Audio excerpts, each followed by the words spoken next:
Fíjense una cosa, vivir cómodamente es en la mente humana lograr una vida en donde no tengas que soportar a otros seres humanos y donde los que te rodean te deben querer, consentir, respetar, considerar y alabar. A ver, no voy a repetir porque a lo mejor no se identifican con esto. A lo mejor te dicen, no, ¿de qué está hablando? Este pastor está loco. Vivir cómodamente es en la mente humana lograr una vida en donde no tengas que soportar a otros seres humanos y donde los que te rodean te deben querer, consentir, respetar, considerar y alabar.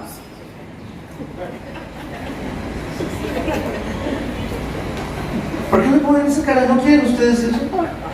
¿Les molesta que les diga eso? ¿No quieren ustedes que los consientan, que los alaben, que les digan qué increíble persona eres, qué bárbaro, qué bien eres, qué bárbaro, pero tu profesión es increíble, eres el mejor ingeniero de todos, eres el mejor empresario que conozco, eres la persona más linda? O sea, ¿no les gusta que la gente esté diciéndoles cosas lindas a ustedes?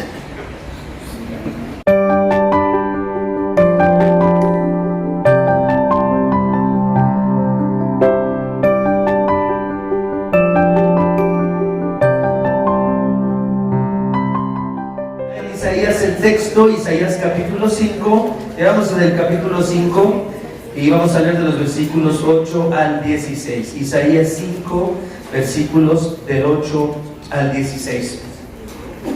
Dice así la palabra del Señor. Hay de aquellos que acaparan casa tras casa y se apropian de campo tras campo, hasta que no dejan lugar para nadie más y terminan viviendo solos en el país. El Señor Todopoderoso me ha dicho al oído: muchas casas quedarán desoladas y no habrá quien habite las grandes mansiones. 3 hectáreas de viña solo producirán un tonel y 10 medidas de semilla darán tan solo una. Hay de los que madrugan para ir tras bebidas embriagantes y quedan hasta muy tarde embriagándose con vino. En sus banquetes hay vino y arpas, liras, tambores y flautas, pero no se fijan en los hechos del Señor, ni tienen en cuenta las obras de sus manos. Por eso mi pueblo será exiliado, porque no me conoce. Sus nobles perecerán de hambre y la multitud se morirá de sed. Por eso el sepulcro ensancha su garganta y desmesuradamente abre sus fauces. Allí bajan nobles y plebeyos con sus juergas y diversiones. El hombre será humillado, la humanidad doblegada y abatidos los ojos altivos. Pero el Señor Todopoderoso será exaltado en justicia. Del Dios Santo se mostrará santo en rectitud. Esta es la palabra del Señor. Y recordemos que estamos analizando este libro de Isaías, las profecías dichas en el siglo 8 a.C., acerca de los pecados del pueblo de Dios, específicamente de la tribu de Judá que habitaba en la ciudad de Jerusalén. Ahí es donde Isaías tenía su ministerio, y empieza esta sección, esta parte de las profecías. Recuerden que las profecías no son un libro que tiene una conexión perfecta entre sus diferentes secciones, sino que las profecías, cada una es una revelación de Dios dada al profeta, y así tenemos cambios drásticos. Y en esta sección, después de la sección de la viña que analizamos la semana pasada, ahora vamos a una descripción de lo que está pasando cuando el pueblo de Judá, recuerden ustedes, al final del reinado del rey Usías, donde habían tenido los judíos de Jerusalén una expansión económica, un buen tiempo de progreso. ¿Cuánto habrá sido su crecimiento económico anual? No sé, pero les ha ido muy bien en esos casi 50 años que había reinado el rey Usías. Y en ese momento la crítica de Isaías va hacia la forma en la que están viviendo los judíos ricos de este tiempo. Y fíjense de qué se trata este mensaje. Dice, debemos notar que cuando Isaías dice, hay de los que compran propiedad tras propiedad, no solo habla de una codicia descontrolada, es decir, no solamente se está criticando las ganas de acaparar posesiones. Dice, pero Isaías está refiriéndose a algo más que los judíos deben saber porque es parte de su historia.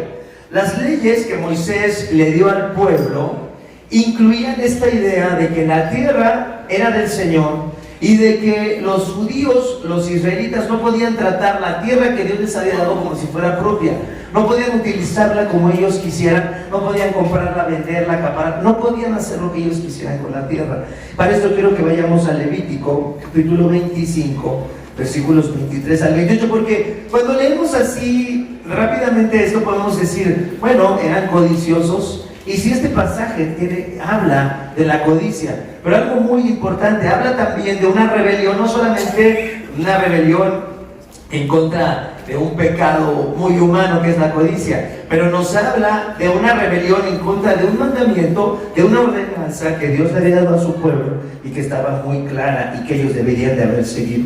Levítico capítulo 25, versículos 23 al 28, dice: la tierra no se venderá a perpetuidad, porque la tierra es mía, y ustedes no son aquí más que forasteros y huéspedes. Por tanto, en el país habrá la posibilidad de recobrar todo terreno que haya sido heredad familiar. En el caso de que uno de tus compatriotas empobrezca y tenga que vender parte de su heredad familiar, su pariente más cercano rescatará lo que su hermano haya vendido. Si el hombre no tiene a nadie que pague el rescate a su favor, pero él mismo llega a prosperar y consigue lo suficiente para rescatar su propiedad, deberá calcular el número de años transcurridos desde la venta y reembolsar el saldo a quien se le haya comprado. Así podrá volver a su propiedad. Pero si no consigue lo suficiente para rescatarla, la tierra quedará en posesión del comprador hasta el año del jubileo, cuando el que la vendió la recobrará y ésta volverá a su heredad familiar. La profecía entonces de Isaías no es solamente una advertencia contra el acaparamiento inmobiliario, sino que sobre todo es un llamado a recordar el orden social que Dios había establecido, en el cual las personas no deberían tratar la tierra como si fuera de ellas. ¿Qué les dice Dios a ellos? Recuerden que ustedes, ¿qué dice? Son forasteros y huéspedes. Esta tierra se las voy a dar para que vivan aquí bien. Y les dio estas leyes para que los israelitas, conociéndolos como los conocía Dios, se refrenaran de contaminar esta tierra con sus prácticas idolátricas y con su forma humana de echar a perder todo. Entonces, esta tierra es para ustedes, pero es mía. Solamente están invitados aquí, van a vivir aquí por un tiempo, son forasteros, son huéspedes, respeten mis leyes y así no se va a corromper la tierra. Esa era la idea. Pero finalmente los judíos decidieron acaparar las tierras. Y eso demuestra, fíjense, que las personas dice, no solamente que las personas son codiciosas, sino que están abiertamente en rebelión contra Dios. Y esto es algo muy importante que debemos de pensar. Todas las naciones del mundo van a ser juzgadas por Dios. Todas las naciones del mundo, todos los seres humanos, hombres y mujeres que han vivido en todas las épocas de la humanidad, en la resurrección van a enfrentar un juicio. Pero fíjense una cosa, cuando hablamos del pueblo de Dios, cuando hablamos de los que conocen a Dios, estos tienen que poner mucha más atención, porque tienen mucha más responsabilidad que los que no conocen esta palabra. Es decir, la codicia existe en todas las culturas, en toda la condición humana, en todo el mundo. Pero ¿qué pasa cuando el mismo pueblo de Dios se rebela contra lo que Dios les ha dicho? Dice, los judíos entonces se habían olvidado de que eran forasteros y huéspedes temporales de esa tierra. Y así funciona el corazón caído. Fíjense, esto me gustó mucho lo que dice este comentarista. Lejos de Dios, sintiendo vergüenza y temor, el hombre está en la búsqueda constante de seguridad, de bienestar, de comodidad. Y cuando lo logra, entonces, ¿qué hace?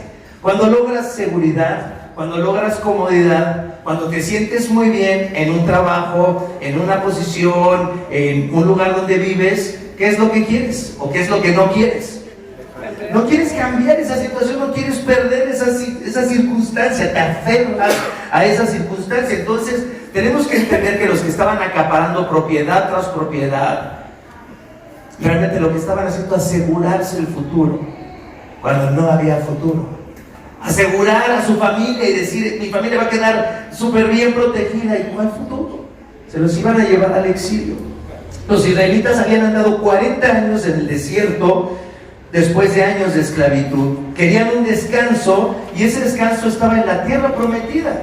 Allá iban a ir a descansar. Parecía que todo saldría muy bien, por fin serían los amos de la tierra, Y entonces Dios les dice, por favor, no corrompan mi tierra con sus costumbres pecaminosas. Fíjense una cosa, vivir cómodamente es en la mente humana lograr una vida en donde no tengas que soportar a otros seres humanos y donde los que te rodean te deben querer, consentir, respetar, considerar y alabar. A ver, no voy a repetir porque a lo mejor no se identifican con esto.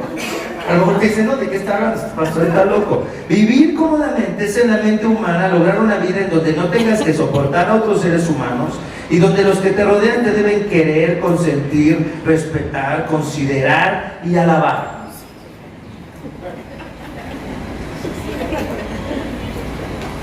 ¿Por qué me ponen esa cara? ¿No quieren ustedes eso? ¿Les molesta que les diga eso? ¿No quieren ustedes que los consientan, que los alaben, que les digan qué increíble persona eres, qué bárbaro, qué bien eres, qué bárbaro, pero tu profesión es increíble, eres el mejor ingeniero de todos, eres el mejor empresario que conozco, eres la persona más linda? O sea, ¿no les gusta que la gente esté diciéndoles cosas lindas a ustedes? Dice, ¿acaso ustedes no sueñan con encontrar un lugar en donde vivir y que los vecinos sean amables?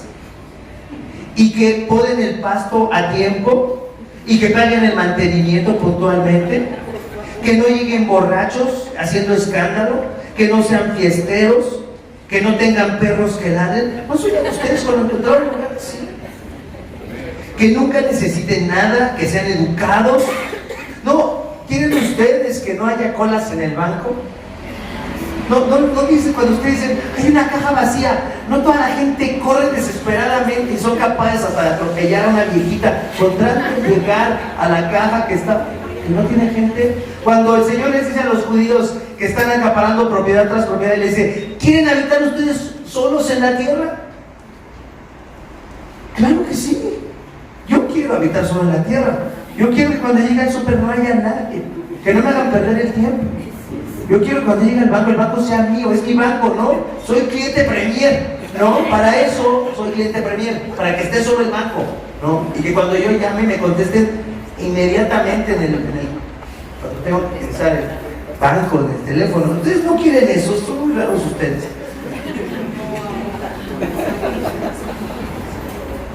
Que no haya reemplacamiento, amén. Que los baños en lugares públicos estén impecables, que la comida se sirva rápido y que esté caliente, que los meseros sean amables y que estén al pendiente de lo que necesitamos, que nuestros hijos sean estudiosos, productivos y que además se casen con personas que nos gusten y nos quieran mucho. ¿Amén? Que sean productivos, estudiosos y que además se casen con personas que nos quieran mucho y que además nos guste su familia. Que el gobierno sea del partido con el que estoy de acuerdo en todo. Que la selección gane el mundial o de perdida que mi equipo chafa gane la liguilla. Eso quiero. Cuando pensamos en los judíos del siglo 8 a.C., cuando pensamos en que están acaparando propiedad tras propiedad, cuando vemos su búsqueda de seguridad, cuando vemos que lo que están buscando es su comodidad, echar a todos los que no nos gustan fuera de nuestras propiedades para que vivamos solamente the beautiful people aquí cerca y los demás vamos a quitarlos para que no tengamos que ver gente fea y pobre y cosas así. Los judíos del siglo 8 no son muy diferentes a los seres humanos del siglo XXI. Cuando alguien logra que su vida sea así como la describimos, es decir, que funcione todo, vive en un país donde todas las cosas funcionan perfectamente, donde los servicios son excelentes, ¿qué decimos? ¿Es un país de qué? Del primer mundo, claro. Eso es el objetivo humano, es lograr una sociedad que funciona perfectamente, o que tus recursos, que tu éxito económico se pueda ver, se exprese en una vida de comodidad, de belleza y de seguridad. Comodidad, belleza y seguridad. ¿Vieron cómo le puse? ¿Qué título tan horrible le puse al sermón esta mañana? Se llama Materialismo, Diversión y Justicia.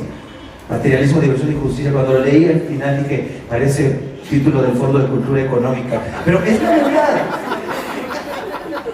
Es la verdad. Todos estamos pensando en cómo asegurar nuestra vida, cómo controlar nuestra vida y cómo aferrarnos a una vida en donde no tengamos más dificultades, más problemas. A esto se refiere el profeta cuando les dice: ¿quieren ustedes terminar viviendo solos en el país? Bueno, solo con personas que necesitamos para que hagan lo que no nos gusta hacer. Dice: ¿y de qué sirve tenerlo todo si no sabemos ni para qué lo queremos? ¿Y de qué sirve trabajar para nuestra propia gloria si terminaremos teniendo que dejar nuestras casas, nuestras pertenencias a otros que tal vez ni las valoran? Fíjense lo que le dijo el Señor a Isaías: estas mansiones van a quedar deshabitadas. ¿Conocen ustedes personas que han construido casas de vacaciones y que nunca las habitan y que nunca las ven y que tienen que pagar el mantenimiento? Y los que cuidan el jardín, esos llevan a su familia, hacen carne asada, nadan en la alberca, y la persona que tiene esa casa la está manteniendo y todo padrísimo. Está bien. La codicia, dice un autor, es la fuente de envidia para los que no pueden tener lo que el codicioso logra. Fíjense, la codicia es la fuente de envidia para los que no pueden tener lo que el codicioso logra. Esto hace sentir bien al ser humano caído. Eso le da confianza a la gente insegura, pero eso no tiene nada de glorioso. Es decir, ¿recuerdan lo que es la palabra glorioso? ¿Cabo? No tiene nada de peso, no tiene sustancia, no puede permanecer, es algo banal, es algo que va a desaparecer, es algo que va a dejar de existir. Pero ¿cómo el ser humano quiere poner su confianza en estas cosas que no podemos conservar? Entonces dice, el juicio bíblico sobre la codicia es que es un pecado. Fíjense, la codicia, y eso también me gustó mucho en el comentario que estaba leyendo, es un pecado que derrota a la persona. Entre más tiene alguien, más perdido está, y entre más se comparte lo que se tiene, más se consigue. Esa es la paradoja bíblica.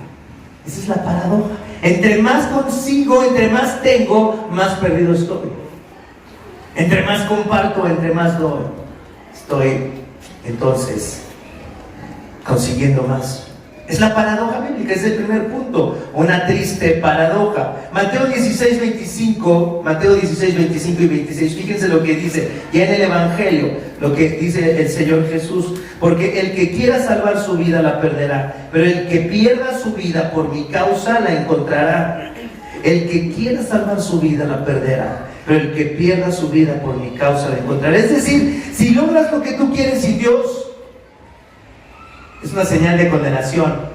Si Dios te deja hacer lo que tú quieras y que vivas como tú quieras y que no le conozcas y que no conozcas su palabra y que no le temas y que no veas tu necesidad de reconciliación con tu Padre y de su perdón y de su amor y que no quieres vivir en comunión con Dios, y Dios te deja que además de no querer eso, consigas todo lo que quieres en la vida, la comodidad, la seguridad de la que estamos hablando, es una señal de condenación. Quiere decir que Dios no tiene nada que ver contigo y que te va a dejar hacer lo que tú quieras. Eso está tremendo. Dice, pero el que pierda su vida por mi causa, la encontrará. Es decir, el que no pueda hacer lo que quiere, sino que se enfrenta a una vida bajo las circunstancias que Dios establece para ella o para él, y en esas circunstancias encuentras la salvación en Cristo, entonces sabes que Dios te ama, entonces sabes que Dios te ha salvado. Y sin embargo, siempre, hasta los cristianos, queremos hacer nuestra voluntad. No queremos que Dios nos ponga en las circunstancias que no queremos vivir. ¿De qué sirve ganar el mundo entero, dice Jesús, si se pierde la vida? ¿O qué se puede dar a cambio de la vida? Las grandes mansiones entonces estarán deshabitadas y la tierra no producirá lo que debería. ¿No es esta la condición humana? ¿No es esta la desgracia que causa la codicia y al mismo tiempo no es la codicia la consecuencia de nuestra separación con Dios? Entre más separado estoy de Dios, entre menos encuentro satisfacción en Dios, más pienso en lo que debería de conseguir, más quiero asegurarme la comodidad y la tranquilidad en esta vida, pero entre más la consigo, más perdido estoy. Esa es la triste paradoja. Número 2, una alegre desgracia. Vamos a los versículos 11 al 14. Hay de los que madrugan para ir tras bebidas embriagantes, que quedan hasta muy tarde embriagándose con vino. En sus banquetes hay vino y arpas, liras, tambores y flautas, pero no se fijan en los hechos del Señor, ni tienen en cuenta las obras de sus manos. Por eso mi pueblo será exiliado, porque no me conoce. Entonces, fíjense, primero se describe la codicia. ¿Y para qué se consigue entonces todo lo que uno quiere? ¿Para qué acumula a una persona todas las cosas? Para gastarlo ¿en qué? En diversión, en vino, banquetes, fiestas, en todo. Lo que me traiga alegría, aunque sea temporal. Eso es realmente en lo que las personas que quieren tener muchas posesiones piensan: ahora podemos irnos a vacaciones, ahora podemos ir al teatro, ahora podemos ir al cine, ahora podemos hacer todo lo que queramos, ahora podemos tener 5 servicios de cable diferentes para ver 555,000, 800,000, 84,000 canales. Y piensas: ¿cómo me voy a divertir? Es decir, fíjense lo que está diciendo los judíos del siglo VIII, que habían logrado obtener posesiones y riqueza, estaban enfocados solamente en una cosa: en divertirse. ¿Qué tan diferente es la sociedad judía de Jerusalén del siglo VIII con nosotros? Podríamos decir, no tenemos nada que ver con ellos, somos tan diferentes, somos tan modernos, somos tan actuales, somos tan científicos, somos tan educados, somos tan avanzados. El corazón humano no cambia nunca. ¿Se dan cuenta? El corazón humano siempre está atrapado en lo mismo. Dice, lo peor de todo entonces es que estas palabras no son una descripción de los pueblos paganos, recuerden esto, sino del pueblo de Dios. Dice, si ponemos atención debemos notar que la amenaza del exilio tiene un propósito soteriológico. Fíjense, cuando Dios le dice a los judíos que van a ser exiliados, cuando les amenaza que viene una desgracia sobre ellos, tenemos que recordar que estas amenazas tienen un propósito soteriológico, es decir, un propósito para lograr que se arrepientan y se salven estos judíos que desobedecen y se oponen abiertamente a Dios y a sus leyes. Entonces, cuando vemos las amenazas en las profecías, tenemos que entender que estas amenazas tienen un propósito de salvación que no entienden los judíos. Dios debe intervenir en la vida de su pueblo para que no se alejen más de él y acaben perdiéndose. Pero también debemos entender que el exilio viene como una forma de preservar a su pueblo. Dios lo que quiere al elegir a los israelitas, recordemos, no solamente es tener un pueblo que lo amen y que le sirvan, pero lo que Dios quiere es que este pueblo, a través de este pueblo, todas las naciones del mundo ¿qué? Lo conozcan y conozcan la gloria de Dios, es decir, lo glorifiquen. Entonces la salvación es necesaria, pero sin la intervención de Dios en nuestras vidas, solo nos queda vivir para conseguir el bien material, para trabajar para nuestro bienestar y aminorar el dolor de nuestro vacío por medio de fiestas, comida y diversión. Y esto nos lleva a desconocer a Dios, a no conocer a Dios. Este pasaje de Isaías me gustó mucho porque tiene un paralelismo. Estos versículos de Isaías tienen un paralelismo en Oseas 4:6, son exactamente casi las mismas palabras. Fíjense lo que dice.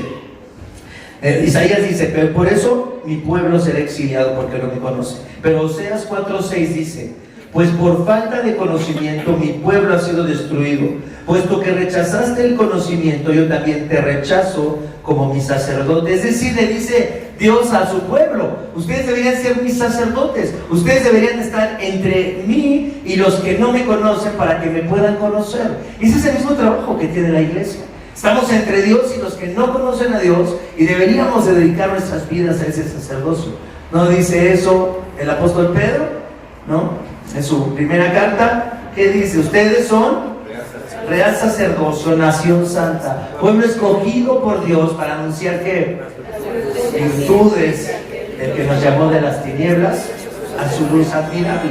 Pero dice, te olvidaste de la ley de tu Dios, yo también me olvidaré de tus hijos.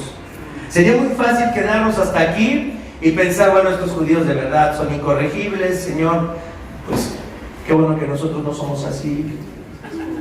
Y gracias porque nosotros no somos como esos bárbaros judíos. Pero fíjense, utilizando el tema de la diversión, deberíamos de pensar en si nuestro cristianismo es tan solo una creencia que nos lleva a sentirnos cómodos con nuestra salvación y nuestra religiosidad, mientras en realidad, fíjense, vivimos vidas aburridas en las que estamos pensando cómo gastar nuestro tiempo libre en nosotros mismos. Quiero repetirlo otra vez. Utilizando el tema de la diversión que vemos aquí, fiestas, banquetes, vino, liras, arpa, entretenimiento, dice, debemos de pensar si nosotros como cristianos nos sentimos tan cómodos con nuestra salvación y nuestra religiosidad, mientras que vivimos vidas aburridas en las que estamos pensando cómo gastar nuestro tiempo libre en nosotros mismos. Si eres un cristiano que te aburres o que estás aburrido, tienes que pensar si realmente entiendes la salvación. Si eres un cristiano que dices, ay, ¿qué haremos hoy? Pues hay que ver una película, que ni hay nada en el cine, pero pues vamos, ¿no? O, oye, vamos a conocer una plaza nueva. Yo digo, ¿quién puede decir, vamos a conocer una plaza nueva? Es lo mejor que puedes hacer. O sea, de verdad, eso es lo mejor que un cristiano puede hacer, ir a conocer una plaza nueva, para que veas las tiendas que ya sabes que ya conoces, que están en todas partes. Vamos a conocer el nuevo Liverpool. O sea, desde los 70 Liverpool es igual. O sea, no ha cambiado nada, no porque pongan uno en Santa Fe va a ser diferente. O sea,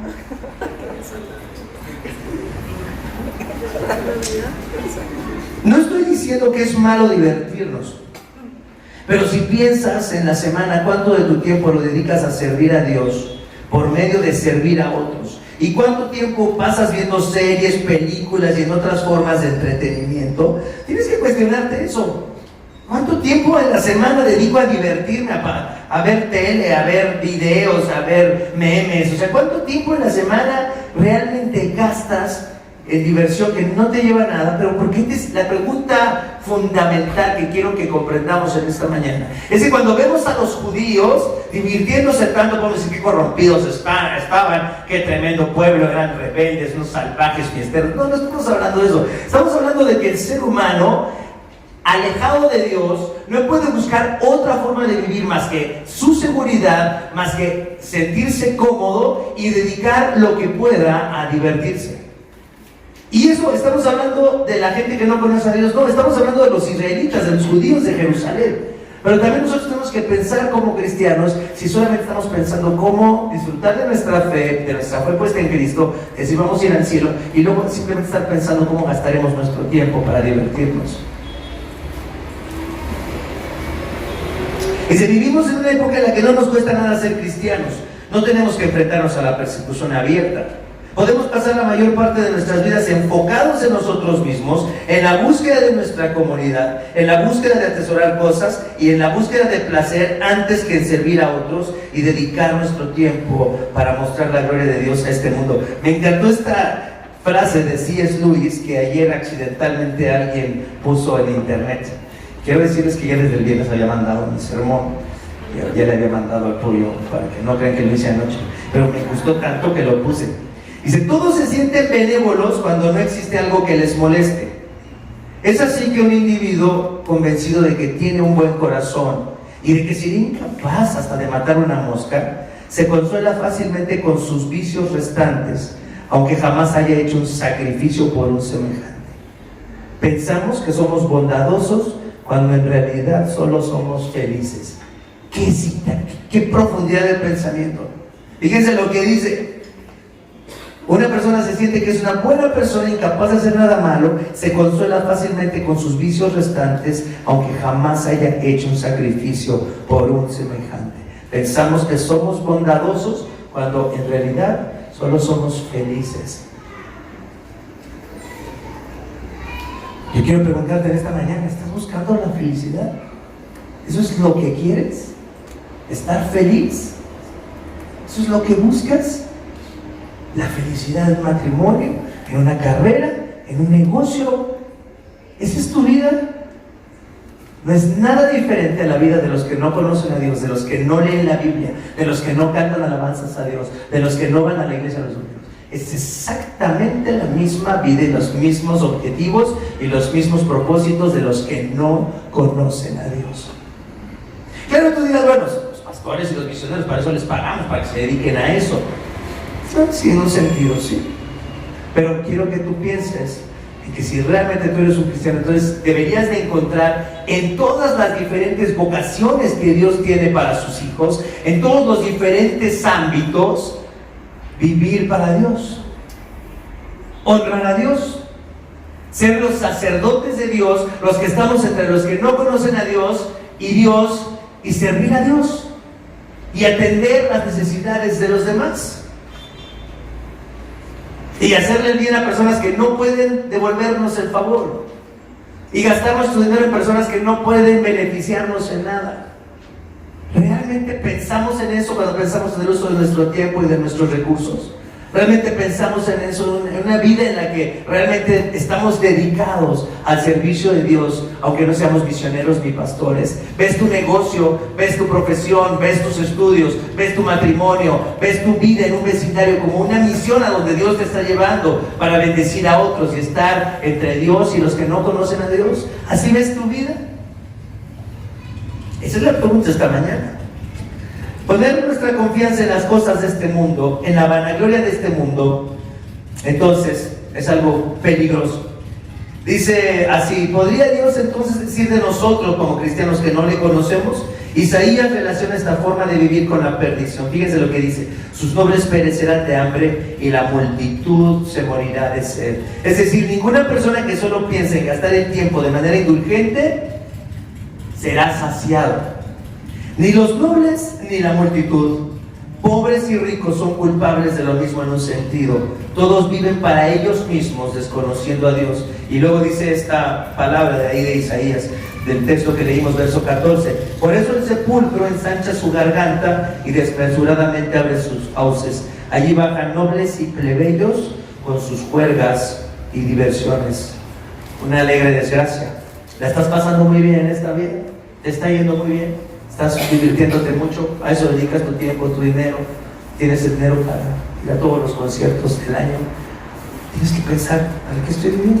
Así ve Isaías entonces el final de esta generación que tiene todo, que está saciada, de esa generación que no ha sufrido, sino que se ha dedicado a vivir sin que realmente les importe ser fieles a Dios. Serán castigados con el exilio para que conozcan a Dios, pero este todavía no es el final, viene el fin justo. Versículos 15 y 16. El hombre será humillado, la humanidad doblegada y abatidos los ojos altivos, pero el Señor Todopoderoso será exaltado en justicia. El Dios Santo se mostrará santo en rectitud. Fíjense cómo es escrito Dios, el Dios, el Todopoderoso. Me gusta mucho esta forma paradójica en la que en la Biblia encontramos la descripción de Dios y su relación con el pueblo. ¿Se dan cuenta? Dios es descrito como el Todopoderoso. Bueno, si es todopoderoso, ¿qué debería de hacer? De acuerdo a este texto que acabamos de leer y de acuerdo a la condición de su pueblo, ¿qué debería de hacer este Dios todopoderoso? ¿Qué debería de hacer? Sugiéranle algo a Dios. Si ustedes fueran Dios y pudieran decirle como si fueran consejeros de Dios, ¿qué le dirían? ¿Cómo acabar con estas personas? ¿O cómo acabar con este mal? ¿Qué le dirían? Ideas. Que lean su palabra. Pues sí, que lo conozcan, ¿verdad? ¿Qué más? El Señor les abra los ojos. Todopoderoso, el Todopoderoso no puede cambiar este pueblo. El Todopoderoso tiene que luchar con estas personas. El Todopoderoso no puede hacer que lo amen su pueblo. Fíjense una cosa: hay algo que Dios no quiere hacer, no porque no pueda, es que tú le ames. Y para que ames a una persona tienes que ser libre para amar a esa persona. Tienes que tener la posibilidad también de no amar a esa persona. Y por eso Dios, en su paciencia, todo esto que estamos viendo puede parecer como que Dios está súper enojado y súper furioso con los israelitas. Y en un sentido debería estar furioso, porque tú amas, cuando tú amas a alguien, tienes que estar muy enojado si esa persona está en un camino que lo lleva a la destrucción. Entonces el amor tiene que manifestarse sí también en enojo, en un enojo santo, que es el que Dios tiene. Pero aquí en este punto, entonces, Dios lo que dice es: necesito amenazarlos y va a venir todos estos problemas para que ustedes me conozcan. Y dice: aunque soy el Todopoderoso y podría cambiarlos, pero entonces no va a ser una respuesta que ustedes quieran. Voy a tratar con ustedes con mucha paciencia hasta que ustedes quieran amarme. Wow. ¿Nunca has amado a una persona que no quiere amarte? ¿Nunca has amado a una persona que te trata mal o que no te valora mucho? ¿Y qué es lo que normalmente hacemos cuando no recibimos lo que queremos de alguien que amamos?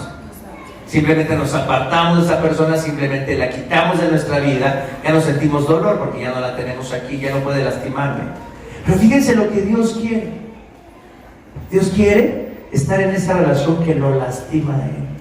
En esa relación que Él está buscando con personas que no pueden responderle y que lastiman el corazón de Dios, que lo hacen enfurecer, que lo hacen entristecer.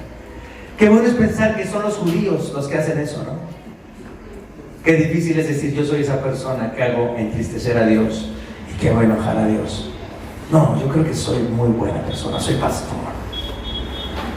No podría Dios estar triste conmigo, ¿no? Dice, poner entonces nuestra confianza en la vanagloria de este mundo, en el deseo de exaltarnos a nosotros mismos, es perdición porque todo es pasajero. Nuestra identidad, fíjense, no puede ser construida sobre las cosas banales que los judíos del siglo VIII querían construir sus identidades. Y también nosotros tenemos que pensar cómo estamos construyendo identidades que no están enfocadas, fundadas en nuestro conocimiento de Dios, sino en lo que tenemos de este mundo. Dice, necesitamos entonces la gloria de nuestro Creador para alcanzar la vida eterna. Vivir para ti mismo no es lo que hace al mundo un mundo mejor, sino vivir para el que te creó y en comunión con Él hallar tu propósito. San Juan 17, 3, 5, fíjense lo que dice. Muchos de ustedes saben de memoria este texto, pero pensando en la búsqueda de la gloria, en el conocimiento de Dios, porque dice Isaías, mi pueblo va a ir al exilio porque no me conoce, porque se dedican a divertirse. Dice en San Juan 17, del 3 al 5, y esta es la vida eterna, que te conozcan a ti el único Dios verdadero y a Jesucristo a quien tú has enviado. Y fíjense el tema que viene, o sea, las palabras que se usan y cuál es el contexto que le da sentido a estas palabras de la vida eterna. Padre, yo te he glorificado en la tierra y he llevado a cabo la obra que me encomendaste. Ahora, Padre, glorifícame en tu presencia con la gloria que tuve contigo antes de que el mundo existiera. ¿Cuántas veces se habla de la gloria de Dios? 3 veces, diciendo, Padre, glorifícame, porque yo ya te glorifiqué con la misma gloria que tenía contigo. Señor, lo que necesito, lo que realmente nos conduce a la vida eterna es conocer la gloria de Dios y renunciar a la banalidad de esta vida para encontrar nuestra salvación en lo que tiene peso, en lo que no va a pasar con el tiempo, en lo que no se va a acabar, que es el conocer a nuestro Dios. Toda la vida humana entonces será destruida. Todo lo que sustituye a Dios en nuestras vidas, la altivez, el orgullo, la autojustificación y todo lo que sea la fuente de nuestra seguridad, valor y adoración será destruido. ¿Qué es para ti lo que te da más identidad? ¿Qué es lo que más valoras en tu vida? ¿Qué es lo que más amas en tu vida? ¿Qué es lo que adoras sobre todas las cosas? No tienen que ser cosas malas, acuérdense, ¿eh? No tienen que ser cosas malas. Una profesión no es mala, pero si adoras tu desarrollo profesional, es idolátrico. Amar a tus hijos no tiene nada de malo, pero si ellos son tu identidad y tu razón de ser, si ellos le dan sentido a tu vida, es idolátrico. ¿Qué cosa adoras? ¿Qué cosa has utilizado para encontrar la justificación de tu vida en este mundo? Aunque Dios pide entonces al hombre humildad y justicia, fíjense, finalmente es lo que hace por nosotros, para salvarnos de nuestra incorregible situación. Cristo deja su trono y viene siendo humilde hasta la muerte. Viene a este mundo a vivir una vida justa, santa, en amor y perdón para los pecadores y en un desafío para los orgullosos, para los que han logrado ser exitosos, para los que pueden decir, vivimos en un país del primer mundo. Aquí sí todo funciona, no necesitamos a Dios, ya vieron, podemos ser felices sin Dios. Dice, así entrega su vida Cristo y es consumido por el sepulcro. Ya ven la declaración de Isaías que dice, el sepulcro abre sus fauces para que los plebeyos y los nobles todos vayan ahí.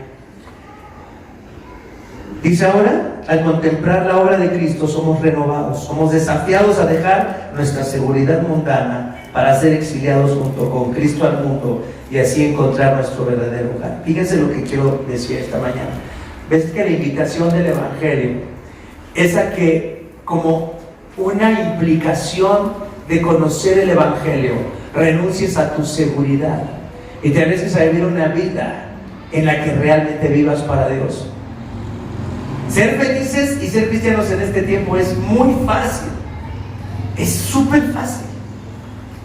Si no arriesgas nada por tu vida, si no dejas nada por tu vida, si no sacrificas nada por tu vida cristiana, por tu relación con Dios, tienes que cuestionar tu fe cristiana. Tienes que cuestionar tu fe cristiana. ¿Cuánto les cuesta ser cristianos? No les cuesta casi nada. Es casi gratis. No sé, cada quien lo tiene que ver. Cuando te sientas triste, enfermo, débil, defraudado, frustrado, maltratado, juzgado, criticado, recuerda que eres amado, perdonado, justificado, santificado, adoptado. Y recuerda también que todas las cosas dolorosas que experimentamos en esta vida nos llevan a desear la salvación en Cristo. ¿Saben qué ha sido fabuloso de tener artritis reumatoide? Cada mañana cuando levantarme es muy doloroso, digo, qué padre, un día voy a levantarme con un cuerpo nuevo. Gracias porque soy un cristiano. No porque soy bueno, sino porque Dios es bueno conmigo. ¿Cuántos años voy a vivir con artritis reumatoide? ¿20 años? ¿15 años? ¿5? ¿30? Pero porque tengo una eternidad con Dios. El dolor en nuestras vidas nos recuerda, nos da la esperanza de que tenemos algo mucho mejor que viene. ¿A qué dedicaremos nuestras vidas mientras estamos aquí? ¿A qué dedicaremos nuestras vidas y nuestro tiempo mientras pensamos en Cristo y lo que Dios ha hecho por nosotros? Y si nadie te puede quitar lo que Cristo ha hecho por ti. Por todo esto debemos preguntarnos entonces, ¿a qué dedicarás tu vida mientras esperas el regreso de Cristo y la resurrección de los muertos? ¿A vivir para tu propia gloria en la búsqueda de diversión? ¿O vivir para glorificar al que te ha perdonado por medio de la sangre preciosa de su Hijo? Vamos a orar. Padre Santo, Padre amoroso, te damos gracias en esta hora. Señor, a través del dolor en nuestras vidas, a través de las cosas que no salen como queremos, a través, Señor, de la enfermedad, de las relaciones quebrantadas, Señor, a través de la injusticia que nos rodea, a través de la injusticia de la que somos objeto y también de la injusticia que cometemos contra otros. Padre, a través del dolor nos llamas a buscar nuestra salvación en ti. Padre, qué tremendo si tú nos dieras todo lo que queremos y nos dejaras vivir como nos da la gana. Pero te damos muchas gracias porque tú intervienes en nuestras vidas como interveniste en la vida del pueblo que amabas allá en el siglo VIII. Intervienes en este mundo, nos buscas y, Señor, con mucha paciencia nos llamas al arrepentimiento. Padre, lo que quieres es que te amemos. Sería tan fácil amarte y, sin embargo, nuestra rebelión hacia ti, nuestra adicción a las cosas de este mundo, Padre, nos ponen en oposición a tu voluntad.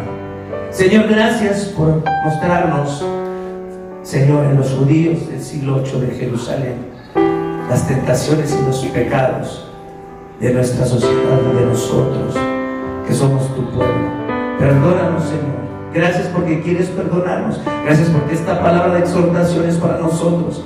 Gracias porque, Señor, finalmente terminamos nuestra reflexión recordando que somos amados, perdonados, justificados, que estás trabajando en nosotros, santificándonos con mucha paciencia para que pongamos nuestra confianza en tu Hijo, para que hallemos nuestra salvación en Él.